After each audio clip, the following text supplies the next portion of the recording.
खुशियों के रंग नेशनल ऑटोमोबाइल के संग अब सभी प्रकार की टू व्हीलर गाड़ियां उपलब्ध है, वो भी आकर्षक ऑफर्स के साथ। संपर्क कीजिए नेशनल ऑटोमोबाइल, हरिगंज और मोघट रोड, खंडवा। नहीं है क्या? आज ऐसा विषय हुआ है कि जो परसों के रोज जो कैथलीन होटल के सामने जो मछली के व्यापार या धंधा व्यापार कर रहे थे जो लोग 8-10 लोग कर रहे थे वहाँ पर, जो सिलोटे सर के एक मौखिक आश्वासन पे वहाँ दुकानें लगा रहे थे। अब वो दुकानें लगाने के विषय पे तो उसके बाद पीछे मछली बाजार भी है। मछली बाजार जो रेलवे की संपत्ति ने दीवार खड़ी कर दी, तो रेलवे एक ऐसी कार्रवाई किस आधार पे कर रहा है जब रेलवे का जो जमीन या रेलवे का जो पुराना रिकॉर्ड वो सामने होटल की हद में आ जाता है।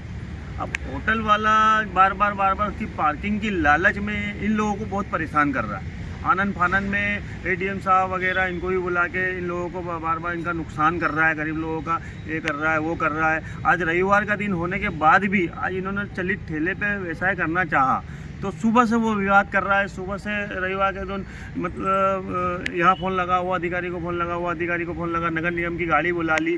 तो और वो ये लोग बात करने जाते हैं तो बोलता कि यहाँ का सांसद भी मैं हूँ, विधायक भी मैं हूँ, मैं जो चाहूँगा वो जाएगा। मैं बोल रहा हूँ कि वहाँ फलानी जगह दुकान लगा लो, सुलभ कॉम्प्लेक्स से बस स्टेशन पर रोड पर दुकान लगवाने के लिए बोलता है। मैं देखता हूँ कौन शासन प्रशासन रोकेगा। तो ये लोग डर के मारे वहाँ क्यों दुकान लगाया? चलित ठेले पर जब दुकान लगा रहे हैं तो शासन प्रशासन के पास ऐसा कौन सा ये कौन लगाता है कि जो शासन प्रशासन गरीब लोगों को हटाने आ जाती है? और शासन आपका कहना है कि कैथलीन होटल जो मालिक है, इसकी होटल की अंदर तक रेलवे की भूमि है। हाँ रेलवे ये कैसे आपको पता है कि रेलवे की भूमि इसके पास है? रेलवे के जब रिकॉर्ड में आ रहा है, जब ये ब्रिज बना था तो ब्रिज का मुंह भी घुमाया गया है। और जब ये रेलवे का पूरा जमीन का रिकॉर्ड आ रहा है तो रेलवे का जमीन का पूरा रिकॉर्ड हो कि जब मछली बाजार पे जब कार्रवाई रेलवे कर रही है, जब मच्छी वालों को हटा रही है, मंडी हटा रही है, तो फिर रेलवे उसकी पूरी नफ्ती करके जब उसके रेलवे के अधिकार जो जमीन आ रही, बिल्डिंग आ रहा है, होटलें आ रही, तो इनको क्यों नहीं हटा रही? इनका क्या रेलवे से, क्या रेलवे प्रशासन से क्या इनका लुकआउट है? क्योंकि दीवार खड़ी कर दी है आरपीएफ ने, तो यहाँ ही तक हद हो सकती है उनकी। अब वही समझ में नहीं आ रहा। अब हम लोगों को अंदर तक की ये बात समझ में नहीं आ रही कि रेलवे ने जब ये दीवार इतनी बड़ी खड़ी करी है तो रेलवे की हद यहाँ तक आए तो उनका रिकॉर्ड सामने ला के बताए ना, गरीब लोगों को भी रिकॉर्ड बताए। गरीब लोग भी आज सांसद विधायक को वोट दे रहे हैं, वो भी एक मालिक है, व्यापार कर रहे हैं, व्यवसाय कर रहे हैं, उनको बार सताया जा रहा है। आज वो मछली के व्यवसाय के अलावा कोई धंधा व्यापार नहीं जानते हैं। क्या उनके बीवी बच्चों को भूखे मारे या तो फिर वो रोड पे आवेदन करे, निवेदन करे।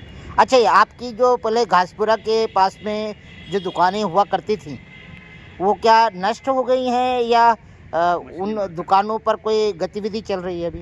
घासपुरा में नहीं है, ये पुरानी मच्छी बाजार में आज आप से आपको हटाया गया था पूर्व महापौर ने, जहाँ से आपको पहले ताराचंद काका जी की परिषद हुआ करती थी नगर पालिका में। उस समय हमको जो कहरवाड़ी मस्जिद के सामने एक मछली बाजार हुआ करता था, पुस्तुगनी व्यापार हुआ करता था। तो वहाँ से ना जाने उनको कौन सा आनंद फानन में सांसद महोदय जो नंद कुमार सिंह, स्वर्गीय नंद कुमार सिंह जी थे, और विधायक स्वर्गीय काका जी थे, और ताराचंद काका जी, इन तीनों लोगों ने हमको आश्वासन देके हमको यहाँ पर बिठाया था रैन बसेरा में।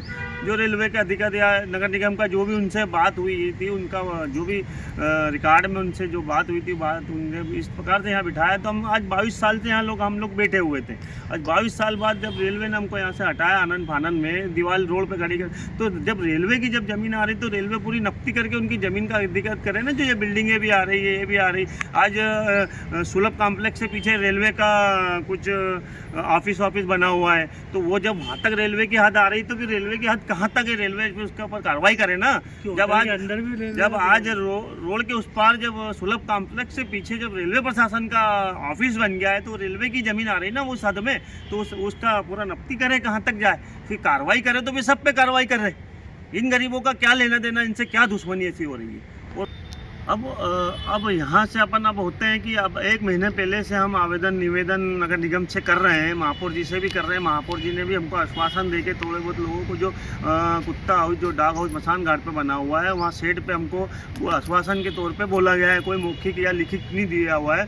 तो वहाँ पर अब थोक व्यापार तो जो चल रहा है, उनका थोक व्यापारी जो सुबह मंडी चलाते हैं, सुबह 8, 9, 10 बजे तक करते हैं, तो उनका व्यापार चल रहा है। आज जो चिल्लर वाले जो रोज़मर्रा की ज़िंदगी जी रहे हैं, जो सुबह से आधा किलो 1 किलो 2 किलो जो मछली बेचते हैं शाम तक बेचारे, वो लोगों का व्यापार नहीं चल पा रहा, बार बार किसी अधिकारी को बुला के यहाँ से हटाया जा रहा। तो हम लोग आपके माध्यम से जो इन लोगों के पास बात चली जाए, जो पुराना मछली मार्केट था, जो उसमें एक बोमिल बाज़ार था, तो बोमिल बाज़ार में आज बोमिल का गोडाउन वहाँ पर है और बोमिल बाज़ार की दुकानें खाली पड़ी हुई है, 8-10 दुकानें खाली पड़ी हुई है, जिसमें फालतू के लोग वहाँ पर क्रेडे वगैरह फलाना ढिमका सब सामान रख के उस दुकानों को फ्री में वापर रहे हैं।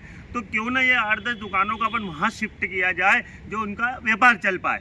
जो दुकानें खाली पड़ी है, आज बोमल मार्केट भी वहाँ बेचती थे, बोमल मार्केट का गोडाउन है वहाँ, तो इन लोगों को भी वहाँ दुकानें जो लगाने दिया जाए निगम। आपका नाम और पदनाम? मेरा नाम अनिल फुलमाली, मछुआ कांग्रेस जिला अध्यक्ष।